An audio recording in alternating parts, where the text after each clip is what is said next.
Hey, what's up mga ka-shoot me up? And for today's video ay meron nga pala kaming career guidance. So kailangan magsuot ng mga mag-aaral ng damit professional na gusto nila in the future. At syempre para hindi man bala masayang ang kanilang effort, so pinarampa ko sila isa-isa. Tanawan nyo sila. Diba? Pak. Diba? Pak na. So, diba? Angayan sila sa kanilang mga sinusuot.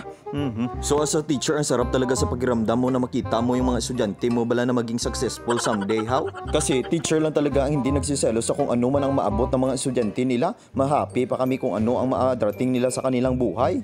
So for today's video mga ka-shoot me up is hindi lang mga estudyante ang magsusuot ng mga damit na pang professional. Kami daw mga teacher ay kailangan din magsuot ng damit aside from teacher. So wala na akong naisipan kundi magsuot din ng damit. So dahil na-miss ko ang pagiging estudyante, kaya hindi natin palalagpasin ang pagkakataon na ito para masuot ang damit na ito. Tanawan nyo, loko. I am Adonis Bailon and I want to be with you. Kaya sabi ko sa mga estudyante ko ay mag-picture-picture muna tayo para meron din akong remembrance sa inyo. Para pagtanda ko maalala ko kayo. Pagkatapos ng picture-picture, aniyaya ako ng estudyante ko na mag-tiktok daw kami. Kasi ang gwapo-gwapo ko daw sa suot ko ngayon. Amazing talaga. Kaya sarap talaga balikan yung mga panahon na estudyante pa ako, nahingi ka lang ng baon, goods na. Pero ngayon ay nga na teacher ka na, marami ka ng utang, blayahaw. Akala ko kapag may trabaho ka na is dadami na yung pera mo, ay dadami palang utang mo. Mapapatawa na lang talaga yung mga estudyante na makakasalubong ko. Yun bang hindi sila makapaniwala na yun ang suot ko? Akala nila transferi lang. Makikita mo talaga na ang saya-saya ng mga estudyante na nakasuot sila ng damit pang professional. Tanawa.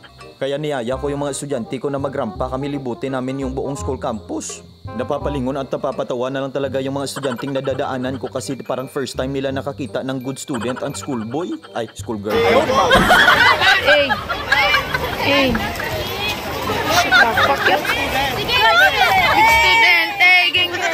Shoutout nga pala sa mga dati kong studento. Ang gwapo-gwapo na nila ngayon. At shoutout din pala sa pinakamagandang co-teachers ko, Ma'am Annabel De Jose.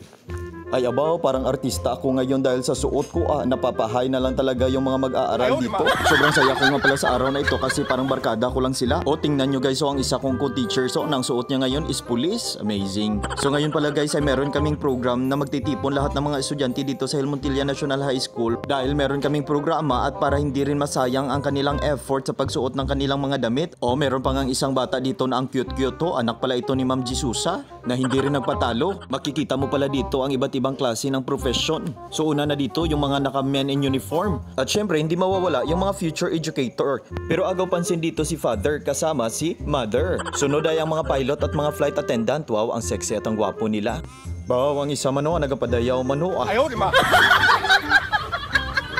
At ayun na nga mga ka-shoot me up, pumili na ang bawat grade level ng kanilang representative. At pagkatapos ay pipili ng isa sa lalaki at isa sa babae na may pinakamaganda at pinakabagay na kasuotan. So ang lahat nga pala ay excited kung sino kaya ang mapipili sa kanila. Sana all pipiliin. Manuo na lang ta sa nagatanaw, subong na kahit kailan ay hindi rin pinili.